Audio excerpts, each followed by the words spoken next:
Somos una iglesia, Señor, Unifam Coacalco, una iglesia donde conocerán el amor y el poder tuyo. Acá no hay Biblia, Adriana. ¿Alguien más no tiene Biblia? Ahorita le traen una. Marcos capítulo 10, 13 al 16. Si alguien más no tiene Biblia, ok.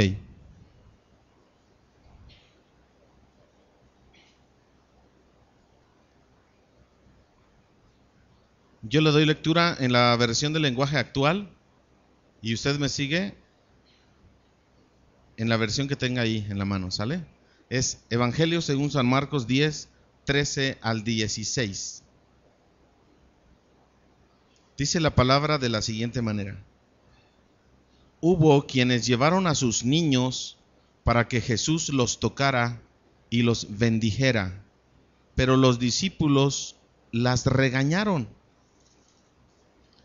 Al ver Jesús lo que estaban haciendo sus discípulos, se enojó con ellos y les dijo: dejen que los niños se acerquen a mí, no se lo impidan, porque el reino de Dios es de los que son como ellos. Les aseguro que quien no confía en Dios como lo hace un niño, no puede ser parte del reino de Dios. Jesús tomó en sus brazos a los niños y poniendo sus manos sobre ellos, los bendijo. Vamos a orar. Señor, en este día muy especial que dedicamos, Señor, pues mañana se celebra el Día del Niño, pero nosotros como iglesia queremos honrarte, Señor, a través de este mensaje dedicado, Señor, a tu iglesia, pero al mismo tiempo, Señor, con un enfoque hacia la niñez, hacia las próximas generaciones. Te suplicamos que sea tu Espíritu, Señor, el que nos enseñe, que nos muestre lo que debemos hacer, lo que no debemos hacer, y de esta manera, Padre, que podamos ser obedientes a lo que tú nos mandas, pero también asimilar las promesas, vivir las promesas como hijos tuyos, y también entender que tu victoria es nuestra victoria. Y Señor, bendice a tu siervo. Usa mi vida, Señor. Permite que las palabras, que las ideas que surjan hoy de tu siervo sean tuyas meramente 100%, y que de esta manera, Padre, yo soy solamente un medio, un instrumento de bendición. Gracias, Padre, por tu misericordia y por tu amor. En el nombre de Cristo Jesús. Amén. Le he titulado al mensaje en esta mañana: una generación diferente. Una generación diferente. Ustedes saben que muchas veces se transmiten patrones de conducta de generación a generación. De tal manera que vemos a un padre o a un abuelo muy estricto, golpeador, violento, y se va transmitiendo hacia las próximas generaciones. Vemos muchas veces el alcohol y la droga, el fumar, etcétera, cómo se va transmitiendo de generación en generación, y así patrones de conducta de divorcio, patrones de conducta acerca de situaciones con los hijos, ¿verdad?, de suicidio, que se van generando y se van transmitiendo una tras otra generación. Cuando nosotros decidimos venir a Jesucristo, obviamente esos patrones necesitan ser trabajados, necesitan ser sanados, necesitan ser restaurados. La palabra de Dios dice: el que está en Cristo, nueva criatura es. Las cosas viejas, ¿qué? Y aquí todas son hechas nuevas. Sin embargo, hay algo, hay que trabajar en esa sanidad, en esa salud. Definitivamente, Cristo viene a hacer nuevas todas las cosas, pero si no asumimos nosotros una actitud de responsabilidad, una actitud de conocimiento, de razonamiento de nuestras conductas, de cómo han sido dañadas en el pasado, en nuestra niñez, y cómo se reflejan ahora, y cómo estamos nosotros dañando a los seres queridos a través de estas áreas emocionales dañadas, entonces seguiremos transmitiendo esos patrones, aunque el Espíritu Santo esté en tu corazón, ¿sale? Entonces hoy vamos a hablar una generación diferente, y no estoy hablando de la próxima generación que sea diferente, estoy hablando de nuestra generación. El cambio se genera en nosotros, ¿Quieres que las próximas generaciones sean diferentes, amen a Dios, sirvan a Dios, tengan valores, etcétera, sean buenos cristianos? Pues vamos a hacerlo primero nosotros. Entonces, una generación diferente basado en lo que nuestra generación, o sea, tú y yo, podemos hacer. Una vez, historia de la vida real, una pareja de jóvenes llegó al altar y ahí se prometió amor eterno. Se dijeron que se iban a amar en las buenas y en las malas, que iban a estar juntos en la salud y en la enfermedad, que iban a estar juntos en la riqueza y en la pobreza hasta que la muerte los separara. Llegaron con muchas ilusiones y muchos planes en su corazón. Él, el esposo, había terminado su carrera universitaria y había conseguido un buen trabajo en el área de contabilidad en una mediana empresa. Con los años, Dios le concedió 3 preciosos hijos, 2 varones y una mujer. Eran el fruto de su amor. Un día se habían prometido amor eterno y estaban viviendo ese sueño. No pasó mucho tiempo cuando un día él llega a la oficina y le informa a su jefe que iba a haber recorte de personal. Él estaba en la lista. No le alarmó mucho, pues era aún joven y podía conseguir pronto otro trabajo. Con la esperanza de que pronto encontraría trabajo, se gastó lo de su liquidación comprando algunos muebles que hacían falta en la casa. Pasaron algunos meses y estaba tocando puertas, mandando currículums y no podía encontrar trabajo. El estrés, la presión fue más grande, las deudas que pagar y el tener que mantener a 3 pequeños hijos. Lo hizo caer en una profunda depresión. No sabía qué hacer. Se le cerraron las puertas. No sabía cómo manejar esta situación. Un día comenzó una pequeña discusión con su esposa, pero lo hacían a solas, los niños no estaban presentes. Pasó el tiempo y aquella pareja que un día había prometido amor eterno y estar en las buenas y en las malas, en la salud y en la enfermedad, en la pobreza y en la riqueza, comenzaron a insultarse, comenzaron a gritarse y comenzaron a faltarse al respeto. Pero ahora lo hacían delante de los niños, ya no les importaba. Él, por querer olvidar los problemas y las tribulaciones, se fue un día con sus amigos, se alcoholizó de tal manera que llegó a su casa y golpeó a su esposa y maltrató a sus niños. Así comenzó una etapa difícil. Aquella pareja que se había amado un día, aquella pareja que estaba viviendo un día las ilusiones, aquella pareja que aparentemente tenía estabilidad, ahora estaba viviendo un infierno en su propia casa. Pasaron varios años y así duró la situación. Los niños crecían en un ambiente de violencia, los niños crecían en un ambiente de pobreza, de insultos, los niños crecían en un ambiente donde ellos lo que querían era que ya terminara. Lo que ellos querían era salir de eso que se llamaba hogar. No tardaron mucho y aquella pareja que un día, cuando eran jóvenes, decidieron amarse y prometerse amor eterno, decidieron separarse. Se divorciaron. Los 3 hijos crecieron.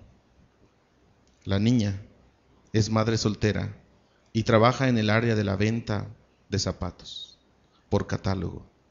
El hijo mayor no pudo terminar su carrera, pero se casó, tiene un trabajo, pero sabes, vive los mismos problemas muy similares a los de sus padres.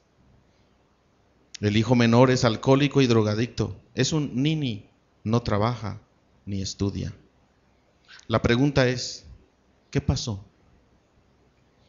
¿Por qué tanta fragilidad en los hogares? ¿Por qué existe una línea tan delgada entre una estabilidad y una promesa de amor eterno? Y luego un caos familiar. ¿Qué fue lo que pasó? ¿Cuándo fue cuando se acabó el amor? ¿Dónde se acabó el respeto? La próxima generación seguirá con los mismos patrones de conducta. ¿Te parece una historia conocida? Hay muchas. Hay muchas como esta historia. ¿Quiénes son? ¿Tus familiares? ¿Tus amigos? ¿Tus compañeros en el trabajo? Tal vez algún vecino. Tal vez tú mismo estás viviendo algo parecido. ¿Qué vamos a hacer? ¿No crees que ya es tiempo de poner alto a esto? ¿No crees que ya es tiempo de que la generación sea diferente? ¿Quién lo va a hacer? ¿Quién va a dar el primer paso? ¿Quién va a ser el primero en ceder? ¿Tú crees que Dios no quisiera que nuestras familias viviéramos en armonía? Él lo desea, lo anhela, lo quiere. Pero Él está esperando que nosotros le rindamos el corazón y le digamos, aquí estoy, aquí está mi vida. Hoy vamos a aprender 3 cosas de una generación diferente. Dios está demandando una generación diferente que le crea, que confíe en Él. Él puede marcar la diferencia. Tenemos algo que no muchos tienen, que es el Espíritu Santo en nuestra vida. Dios mismo en nuestro corazón, que nos ayuda y nos capacita para hacer lo que nosotros en nuestras fuerzas no podemos hacer. Para ser libres de todo vicio, para ser libres de toda situación de violencia, para ser libres de celos, para ser libres de todo este insulto que muchas veces generamos con nuestros seres queridos. Nos ofendemos de tal manera que se generan marcas para toda la vida. Y es muy fácil decir un insulto, pero qué tan difícil es sanar el corazón de una persona herida. Es muy fácil abrir la bocota, ¿verdad? Y decir lo que siento por descargar mi ira. Pero qué difícil es venir rendidos ante tu pareja, ante tu hijo y decirle perdóname, ¿verdad? Tengamos cuidado. Por eso necesitamos una generación diferente, una generación que pueda marcar la diferencia. Y vamos a ver 3 aspectos. Una generación diferente, basado en el Evangelio según San Marcos y en lo que dijo Jesús hacia los niños. Una generación diferente es aquella, en primer lugar, es aquella que valora a la niñez. ¿Queremos marcar la diferencia? Vamos a valorar a la niñez. Versículo 13 de Marcos capítulo 10 dice: hubo quienes llevaron a sus niños para que Jesús los tocara y los bendijera. ¿Pero qué hicieron los discípulos? Se lo impidieron, ¿verdad? Los discípulos se lo impedían y regañaban a las personas. Pues obviamente eran mujeres que querían que Jesucristo bendijera a sus hijos. ¿Cuántas mujeres hay aquí? ¿Te gustaría que Jesús bendijera a tus hijos? Y traerlos delante de Dios y que te digan, tranquila, no los traigas, ¿no? En primer lugar, bueno, desafortunadamente y tristemente, los discípulos aprendieron ese día una lección. Y yo me imagino que después de que lo que les dijo Jesús a los discípulos, ¿cómo creen que hayan sido los discípulos o su actitud ante los niños? Diferente, totalmente diferente, porque precisamente los discípulos estaban aprendiendo de su maestro. Bueno, pero regularmente no se valora a la niñez. Regularmente se menosprecian a los niños, ¿verdad? ¿Por qué? Porque son niños, porque no saben, porque no son maduros, porque andan bien inquietos y porque andan haciendo cosas de niños, ¿verdad? Y no se valora a la niñez. Pero Jesucristo nos está dando aquí una muestra de que tiene que ser algo diferente. Conocer la importancia de que los niños sean bendecidos por Dios. Los niños en su etapa formativa, en su etapa de aprendizaje, ¿verdad? De 0 a 3, y cada etapa de la niñez tiene su importancia, su nivel de importancia, su característica, y de los 0 a 3 años absorben todo, aprenden todo, lo que les enseñes, valores, todo absolutamente. Así es de que los niños, por eso Jesucristo se molesta, ¿verdad? Se enoja. Bueno, ahorita vamos a ver un poquito más de esto. Pero los discípulos impidieron, es decir, regañaron a las personas que venían a traer a los niños a Jesucristo. ¿Qué es lo que se aprende en esta etapa de la niñez? ¿Qué tipo de valores estamos enseñando? ¿Cómo estamos valorando, no? ¿Cómo estamos valorando a los niños? Vienen unas mujeres y traen a los niños a Jesús y por ahí algunos dicen, tranquilos, tranquilas, no se acerquen a Jesús, Él está muy ocupado, ¿no? Él tiene asuntos más importantes. Los asuntos de adultos son más importantes. ¿Cómo la ve? Se menosprecian a las próximas generaciones porque creemos que nosotros estamos en el centro de la historia, ¿verdad? Se menosprecian a los niños y su capacidad. ¿Qué se puede aprender en esta etapa? Se puede aprender los valores como la verdad, la fidelidad, la lealtad, la honestidad, la fe. ¿Se puede aprender todo esto?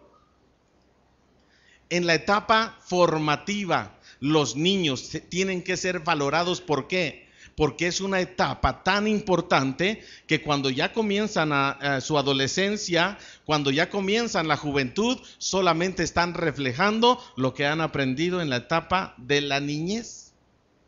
Pero cuando descuidamos esa parte, cuando familias salen a trabajar los padres desde temprano y hasta la noche, y los niños, ¿qué pasa con ellos? ¿Quién les enseña los valores?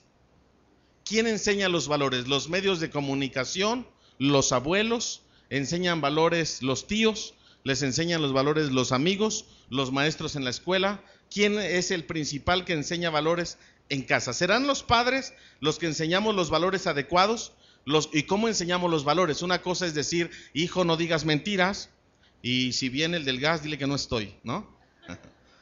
Una cosa es enseñar valores con palabras y otra cosa es mostrarles los valores en nuestra vida cotidiana.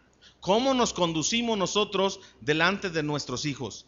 ¿De qué manera nosotros estamos llevando a cabo esta educación formal y educación informal? Una educación integral para nuestros hijos acerca de los valores, de la palabra, acerca de lo que ellos están aprendiendo y de lo que ellos quieren ser. En la niñez es precisamente donde tenemos nosotros que valorar y tenemos que tener una actitud correcta de una sociedad que no rechaza la niñez porque reconoce la importancia formativa de ellos y conoce precisamente. ¿Por qué? Porque ahora tenemos adolescentes y jóvenes tan rebeldes, desobedientes a los padres, con problemas en la escuela, con situaciones de actitudes de un adolescente, actitudes ya de un adulto, ¿verdad? Aún los enojos aprendidos totalmente del modelo y del patrón del padre o de la madre, dependiendo quién tenga ahí el mando, ¿verdad? En casa. Hay matriarcados malos, ¿verdad? Hay patriarcados machistas y autoritarios malos. Pero ¿cómo podemos aprender nosotros la armonía, el equilibrio? ¿Cómo podemos aprender a educar a nuestros niños de una manera equilibrada, sana? Que ellos crezcan con seguridad, con una identidad. ¿Tu hijo tiene una identidad clara de quién es? ¿De dónde viene? ¿De a dónde va? ¿Nuestros hijos tienen la seguridad de tener padres que les protegen, que les cuidan, que les aman? ¿O tienen temores nuestros hijos? ¿Siempre están recibiendo regaños, insultos? ¿Nuestros hijos siempre están recibiendo palabras como eres un tonto? ¿Como ¿por qué naciste? ¿Qué tipo de palabras afirmativas o negativas están recibiendo nuestros hijos? Ahí está su formación. Esa es la formación que posteriormente ellos van a reflejar. ¿Con quién? Con sus hijos también. ¿Por qué? Porque lo han aprendido de una manera natural. No tuvieron que ir a la escuela para eso, porque en casa tienen la escuela más importante de su vida. Eso es, la generación diferente, en primer lugar, es la que valora, la que no rechaza, la que reconoce la importancia formativa, la que reconoce que los niños son importantes en todo momento, en todo lugar, son personas hechas, creadas a la imagen y a la semejanza de nuestro Dios. Y Jesucristo precisamente les está diciendo, no se los impidan, ¿sale? Entonces podemos ver a un Jesús ahora. Podemos ver la personalidad de Jesús, una personalidad donde los niños querían acercarse a Él. Una personalidad donde hablaba y lo que hablaba era interesante. y los niños querían escuchar.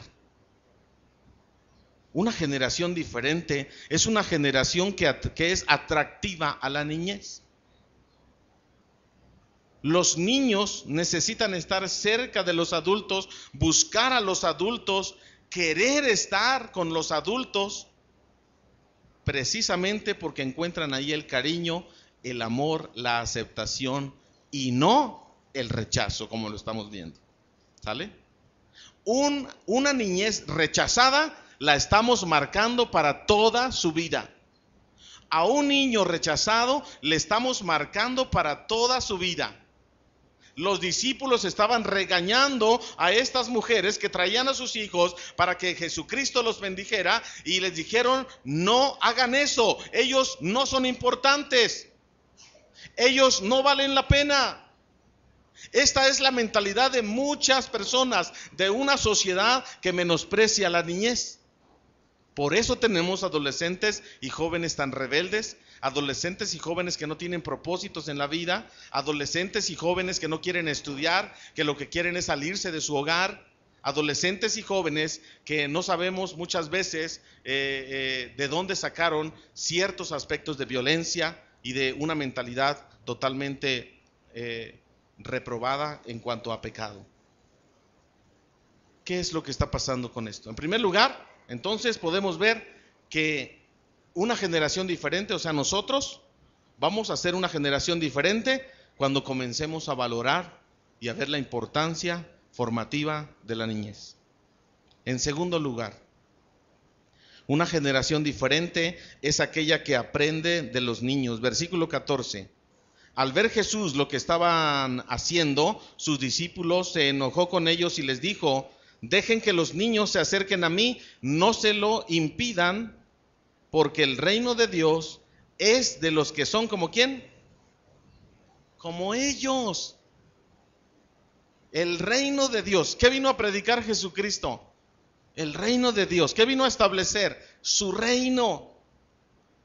El reino de Dios se ha acercado. Arrepiéntanse porque el reino de Dios se ha acercado. Se va a abrir un camino, se va a abrir una puerta donde tú puedas entrar al reino de Dios, ¿no? Y nosotros tenemos que esforzarnos, arrepentirnos, creer, buscar la palabra, orar, etcétera, buscar esa comunión con Dios, que por gracia nos la da. Pero los niños tienen que hacer eso. Los niños ya son parte del reino. Es interesante. Es que una generación diferente es una generación sencilla que aprende de los niños. Fíjate, Jesucristo cuando llegó una vez al templo y estaban ahí vendiendo palomas y vendiendo animales para los sacrificios, etcétera, cambiando, ¿verdad? Las monedas las cambiaban a la moneda local, las monedas extranjeras, había casas de cambio, ¿verdad? Y Jesucristo se enojó cuando vio esto. ¿En qué otra parte de la Biblia vemos que Jesús se enojó? Jesús se enojó y volteó las mesas y les dijo: mi casa, casa de oración será llamada, no casa de ladrones, ¿verdad? ¿Y en qué otra parte de la Biblia hay un registro donde Jesucristo se enojó?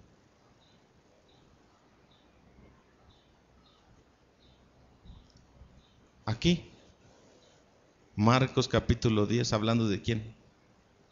De los niños. Dice que se indignó. Se indignó. Se enojó, dice la versión lenguaje actual. ¿Qué tan importante eran los niños? De tal manera que Jesús se enojó con sus discípulos y les dijo: a ustedes, ¿qué les pasa? ¿Por qué están haciendo esto? Dejen que los niños vengan a mí. ¿Cuántos de nosotros adultos impedimos que nuestros niños busquen a Dios? ¿Por qué le buscan? Porque el reino de Dios les pertenece. El reino de Dios les pertenece a los niños conforme a la palabra. Yo creo lo que dice la palabra, porque ellos viven el reino. No les impidan, porque ellos están buscando de lo suyo. A un niño háblale de Dios, a un niño háblale de Jesucristo, cuéntale una historia bíblica y cómo está atento, escuchando y es obediente cuando le dices, hijo, es malo mentir, y el niño se la cree y no miente, a menos que tenga un ejemplo tremendo de mentira alrededor. Pero de ellos es el reino de Dios. Jesús se indigna, Jesús se molesta. La importancia de lo que están haciendo los discípulos, alejando a los niños. ¿Cuántos de nosotros somos una piedra de tropiezo para nuestros hijos? Nuestros hijos anhelan estar en una clase con niños aprendiendo de la Biblia. Nuestros hijos anhelan compartir el evangelio en su escuela con sus vecinos, pero los padres impedimos. ¿Cómo crees que esté Jesucristo con nosotros? Indignado.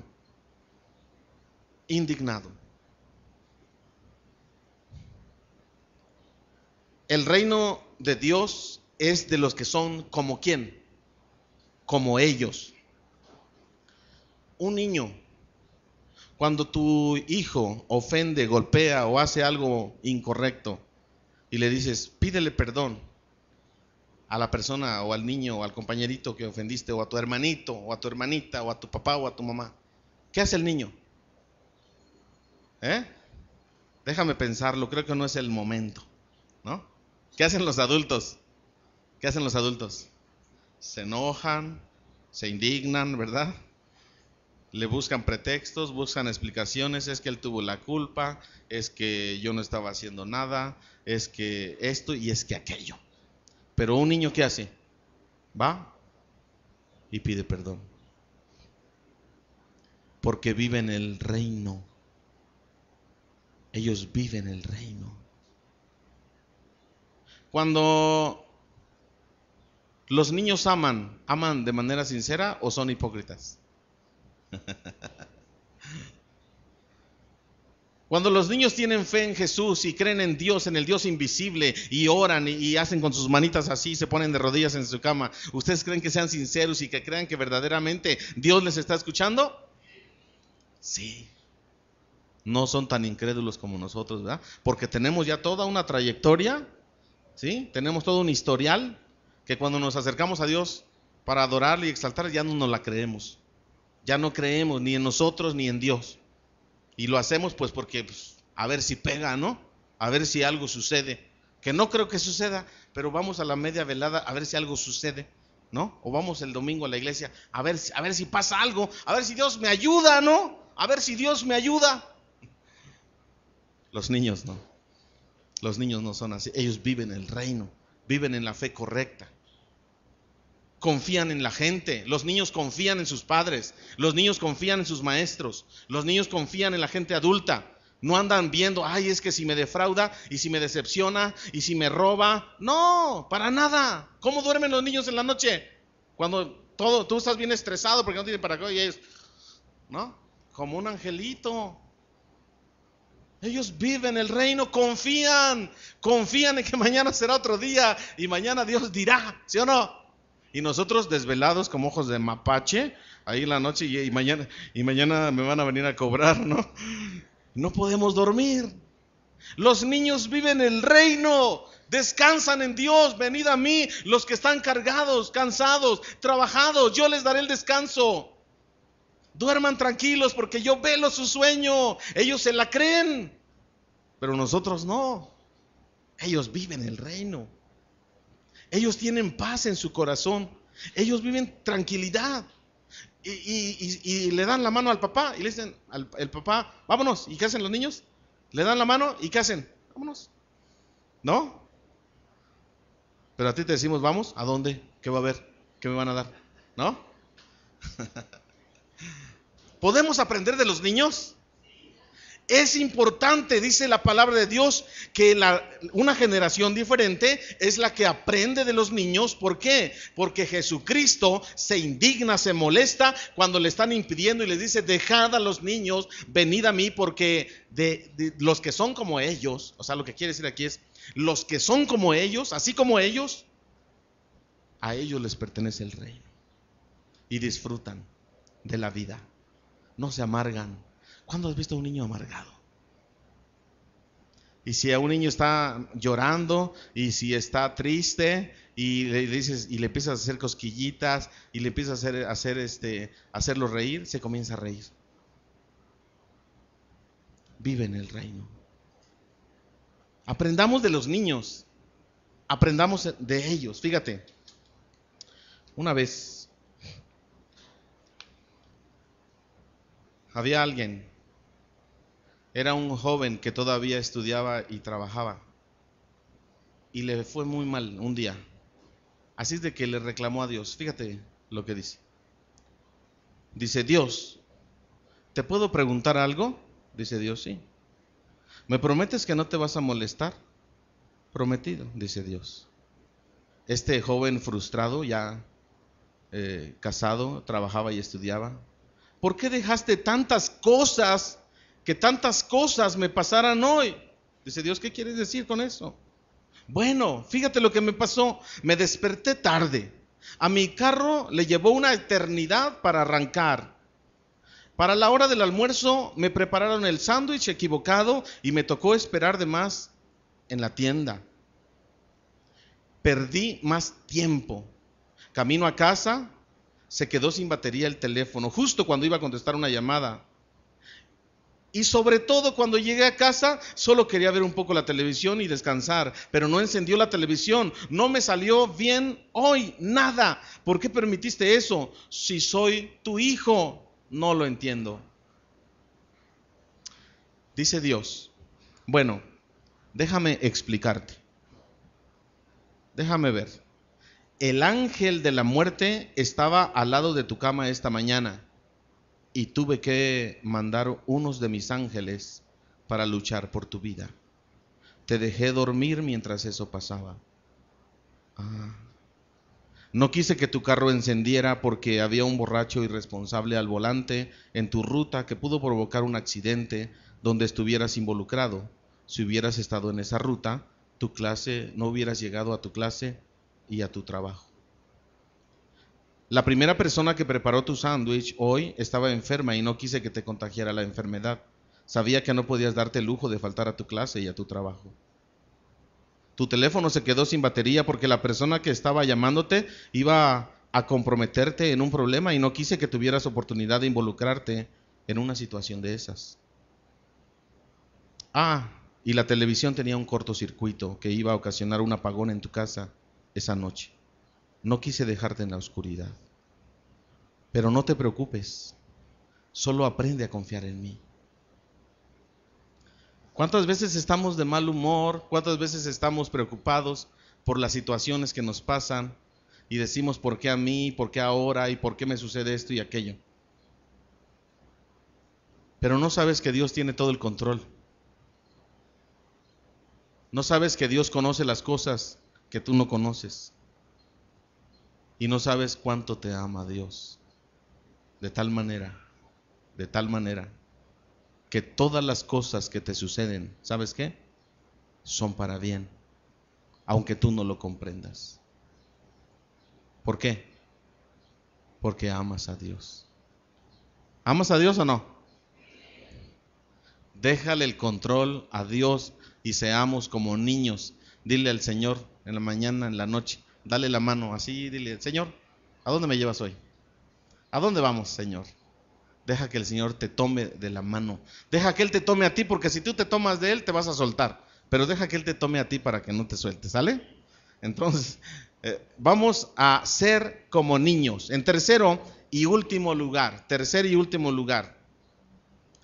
una generación diferente es aquella que protege y bendice a los niños. Versículo 16 del capítulo 10. Jesús tomó en sus brazos a los niños y poniendo sus manos sobre ellos, ¿qué hizo? Los bendijo.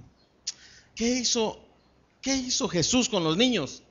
Cuando se enojó con los discípulos y les dijo: dejen que vengan a mí porque a ellos pertenece el reino de Dios. Versículo siguiente, 15, les aseguro que quien no confía en Dios como lo hace un niño, no puede ser parte del reino de Dios. Y luego dice que Jesús los tomó ¿en dónde? en sus brazos, los abrazó, los besó, puso su mano sobre ellos y los bendijo. La importancia de los niños. ¿Cuándo hizo esto Jesús? Con algún discípulo, así de manifestar su cariño, su amor, la importancia. ¿Cuántas veces se enojó con los discípulos cuando no le permitieron, cuando estaban unos ciegos, Jesús, hijo de David, ten misericordia de mí? ¿Qué hicieron los discípulos? Cállate, no te va a hacer caso, mejor guarda silencio, porque Jesucristo está muy ocupado, ¿no? Y Él no se va a estar ocupando de los ciegos. Y Jesucristo, dice que la Biblia, que Jesucristo se enojó con los discípulos. No, ahí no dice que se enojó, simplemente les dijo, tráiganlos, ¿no? Traigan a esos ciegos. Pero en este caso, Jesucristo se indignó, Jesucristo se enojó, reprendió a los discípulos y les dijo, ¿qué les pasa? No hagan esto, a los niños les pertenece el reino de Dios. Todo aquel que se haga como niño pertenece. Si no te haces como niño, no vas a entrar al reino de Dios. Si no confías como confía un niño, no vas a entrar en el reino de Dios. Y luego los abrazó y los besó y puso su mano sobre ellos y oró y los bendijo y dijo, gracias Dios por la niñez. ¿Cuántos de nosotros hacemos eso con nuestros propios hijos? Gracias Dios. El niño necesita ser protegido, dice que lo abrazó. Ese abrazo es el abrazo del padre, es el abrazo de la madre, es el abrazo que nuestros niños necesitan. El sentir el cariño. ¿Por qué los niños van con pederastas? ¿Por qué los niños se quieren casar a temprana edad? Buscan cariño, buscan amor, que en el hogar no recibieron. Que los padres ausentes llegan enojados, llegan cansados, no tienen tiempo para darle un abrazo, un beso y orar por los niños. ¿Qué tipo de generaciones estamos formando si nosotros no estamos dispuestos a ser una generación diferente? Una generación que confía, una generación que se hizo como niños y que marcó la diferencia por la presencia de Dios en nuestra vida. Los abrazó, la cobertura que nuestros hijos necesitan. Deseamos lo mejor para ellos cuando los bendecimos. Buscamos la mejor manera de educarles cuando les bendecimos. Buscamos que tengan la mejor ropa, la mejor casa, el mejor calzado. ¿Por qué? Porque les amamos. El mejor estudio, porque les amamos. Pero principalmente que teman a Dios, porque eso es lo más importante, los valores del reino. Que ellos ya conocen, que ellos viven, solamente están esperando que les guíes de una manera correcta, amorosa, cariñosa y respetuosa a nuestros hijos. Que crezcan seguros de sí mismos, que crezcan ellos seguros de que tienen un hogar donde tienen cobertura de amor, de cariño, de protección, de comprensión, que no importa cómo sean, no importa cómo se estén ellos conduciendo, son nuestros hijos que nosotros hemos formado según nuestras posibilidades.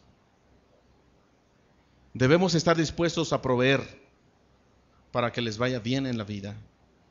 Cosas materiales, cosas emocionales, pero lo principal, cosas espirituales.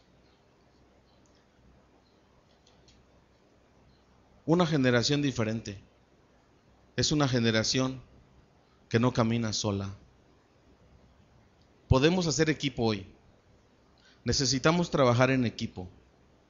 En primer lugar, vamos a hacer equipo con Dios y pedirle que Dios tome el control y que Dios tome a nuestra familia.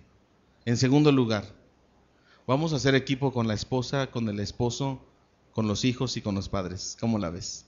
Si no hacemos equipo ahí,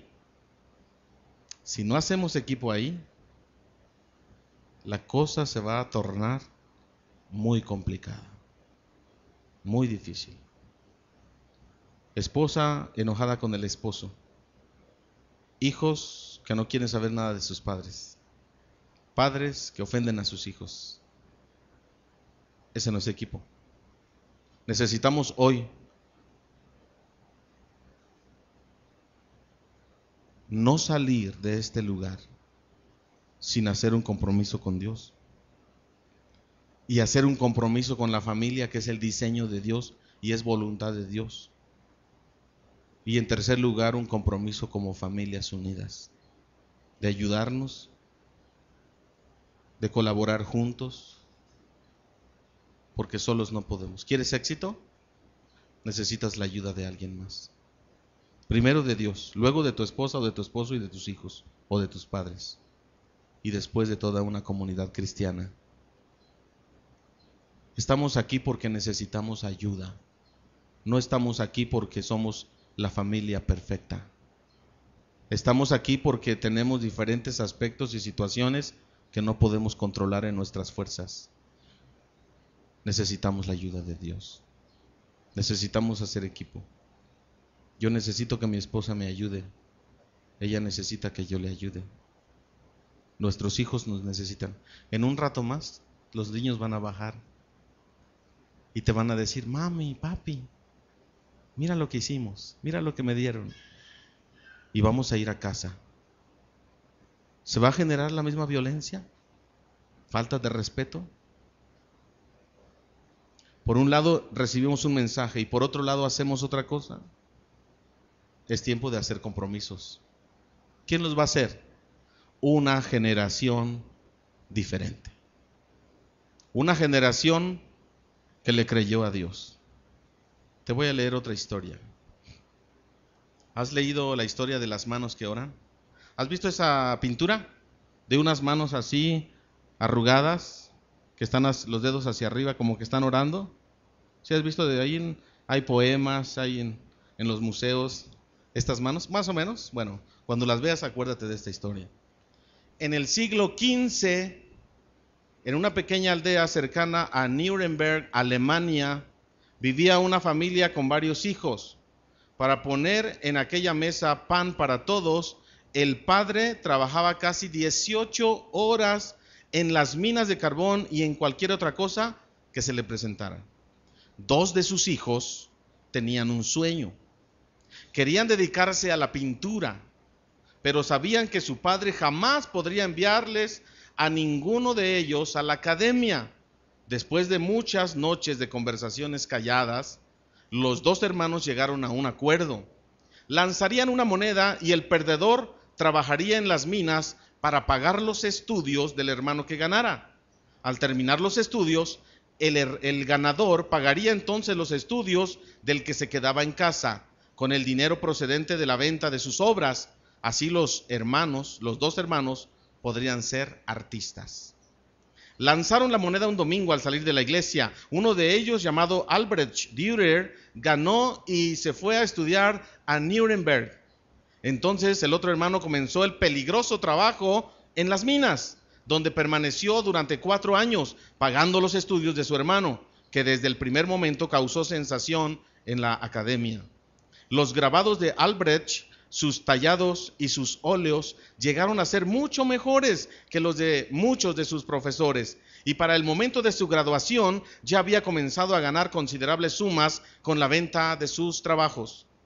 Cuando el joven artista regresó a la aldea, la familia se reunió a celebrar una cena festiva en su honor. Al finalizar la memorable velada, Albrecht se puso de pie en su lugar de honor en la mesa y propuso un brindis por su hermano querido, que tanto se había sacrificado por él para hacer sus estudios realidad. Y dijo: ahora, hermano mío, es tu turno. Ahora ya puedes ir a Nuremberg a perseguir tus sueños, que yo me haré cargo de todos tus gastos. Todos los ojos se volvieron hacia el rincón de la mesa que ocupaba el hermano, pero este, con el rostro empapado por lágrimas, se puso de pie y dijo suavemente: no, hermano, no puedo ir a Nuremberg. Es muy tarde para mí. Estos 4 años de trabajo han destruido mis manos. Cada hueso de mis dedos se ha roto al menos una vez. Y la artritis en mi mano derecha ha avanzado tanto que hasta me ha costado trabajo levantar la copa durante tu brindis. No podría trabajar con delicadas líneas el compás o el pergamino, y no podría manejar la pluma ni el pincel. No, hermano, para mí ya es tarde. pero soy feliz de que mis manos deformes hayan servido para que las tuyas hayan cumplido su sueño. Más de 450 años han pasado desde ese día. Hoy, los grabados, los óleos, las acuarelas, las tallas y demás obras de Albrecht Dürer pueden ser vistos en los museos alrededor del mundo. Una de las obras más conocidas es la que dibujó para rendir homenaje al sacrificio de su hermano. Son manos maltratadas, con las palmas unidas y los dedos apuntados hacia el cielo. Llamó a esta poderosa obra simplemente manos. Pero el mundo entero abrió de inmediato su corazón a su obra de arte y le puso por nombre Manos que Oran. La próxima vez que vea una copia de esa creación, mírela bien. Permita que sirva de recordatorio, si es que usted lo necesita, de que nadie nunca triunfa solo. Usted puede ver historias exitosas en el mundo. Usted puede ver personajes que tuvieron renombre en el mundo y que hoy son conocidos y que hicieron historia. Pero sabes, ellos nunca trabajaron solos. Había personas alrededor, atrás, enfrente, que estuvieron ahí para marcar una diferencia. ¿Quién es la diferencia aquí? Tú y yo. Tu familia te necesita. Tu familia te necesita. ¿Quieres familias exitosas? ¿Quieres que Dios se manifieste a nuestra vida? Tú eres la parte clave. No el que está a tu lado, no es tu esposa, no son tus hijos, no son tus padres, no es el presidente de la República, no es el candidato que te promete lo mejor. Eres tú. Al ratito van a bajar nuestros hijos, les vas a dar un abrazo y un beso. Tus hijos te necesitan. Una generación diferente es lo que Dios quiere hacer hoy. Pero Él quiere intervenir. Déjalo entrar y hagamos un pacto con Él. Cierra tus ojos, inclina tu cabeza, por favor. Padre, hoy celebramos el Día del Niño, Señor. Niños que contentos y corriendo y gritando subieron hoy a su festejo. Pero yo no sé, Señor, qué tipo de vida estén viviendo en casa. Yo no sé si en unas horas más o mañana o pasado mañana ellos estarán siendo maltratados, ofendidos y marcados con el rechazo. Yo no lo sé, Padre, tú sí lo sabes. Pero aquí estamos, Señor, y hoy hemos escuchado un mensaje de desafío familiar. Hoy hemos escuchado tu voz con claridad. No hay duda, Señor, al respecto. No hay duda. Pero necesitamos ser valientes y decididos para obedecerte a ti. Porque te amamos, Señor. Porque entendemos que fuera de ti solamente vamos a encontrar fracaso, divorcio, frustración, soledad. Y queremos ser una generación diferente. Queremos creerte a ti, Señor. Perdónanos, Padre, si no hemos valorado a nuestros niños. Perdónanos si no aprendemos de ellos a vivir el reino. Perdónanos, Señor, si no les hemos dado la cobertura y la bendición que están necesitando. Ahora, Padre, sabemos que necesitamos ayuda y necesitamos hacer equipo para salir adelante. Solos no podemos. Primeramente, Padre, hacemos un pacto contigo. Hermano, si tú quieres hacer un pacto con Dios, te voy a pedir que levantes tu mano derecha, ahí donde estás, orando con los ojos cerrados, y haz un pacto con Dios y dile: Señor, Señor, ven a mi vida. Lléname de tu Santo Espíritu. Te necesito. Te pido perdón, Señor. Yo quiero marcar una diferencia en mi familia, pero tomado de tu mano. Hoy me tomo de tu mano y hago un pacto contigo, Señor, de obediencia. Hago un pacto contigo, Señor, de seguir tus pasos y de ser un hombre o una mujer temerosa de ti.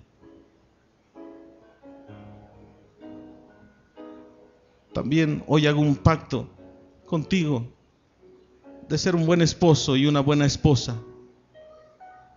o ser un buen hijo, o ser un buen padre o un buen hermano. Dile lo que tú sientas en tu corazón. Dile a Dios que hoy aceptas el desafío, porque no estás solo, porque el Espíritu Santo te va a ayudar a ser la mejor mamá, el mejor papá, el mejor esposo o la esposa, o el mejor hijo, pero con la ayuda de Dios. No puedes hacerlo solo. Tal vez haya aspectos en tu vida como vicios, como carácter, que están impidiendo ser feliz. Hoy entrégaselo a Él. Dile al Señor que aceptas el desafío y que le entregas esas áreas oscuras, esas áreas que no te gustan y que no te agradan, porque Él es el único que puede cambiarlas. Él es el único que puede sanarlas. Él es el único que puede restaurar lo que tú no puedes hacer. Dile que te quite toda esa ansiedad, todo ese enojo, toda esa frustración. Dile que perdonas el daño que te han hecho. Perdónalo, déjalo ir, perdónalo ahora. Deja que el Espíritu te dé libertad. Deja que el Espíritu venga sanando. Él quiere hacer familias nuevas hoy. No salgas de este lugar sin aceptar el desafío de tu Dios, el desafío de tu Señor que está aquí, que murió en la cruz porque te ama, que murió en la cruz y resucitó y está en este lugar porque quiere conformar familias, familias exitosas, familias de bendición, familias que sean una generación diferente, que ya eliminemos los patrones de conducta, que las próximas generaciones sean generaciones diferentes, porque desde ahora comenzó la diferencia que es Cristo en nuestra vida. Padre, también hacemos un compromiso como iglesia de ayudarnos unos a otros, de motivarnos al amor y a las buenas obras, de servirte y predicar tu palabra, de llevar tu palabra a las naciones, Señor, a través de familias restauradas, de familias sanas, de familias que te temen. Hay un mundo perdido, Padre, hay un mundo sin Cristo en su corazón y necesita de tu iglesia, necesita de la esperanza, del perdón, de la luz, necesita de nosotros, de un mensaje de oportunidad nueva. Aquí estamos, Señor, aceptamos hoy el desafío de ser una iglesia que te ame, que te busque, que te honre. Gracias porque tú eres bueno y porque tú estás aquí. Gracias, Señor, porque si tú no estuvieras aquí, pues entonces ¿de qué serviría? Pero un día nos salvaste y nos rescataste y ahora vives en nuestro corazón. Aquí estamos, Señor, en el precioso nombre de tu Hijo amado, nuestro Señor y Salvador Jesucristo. Amén.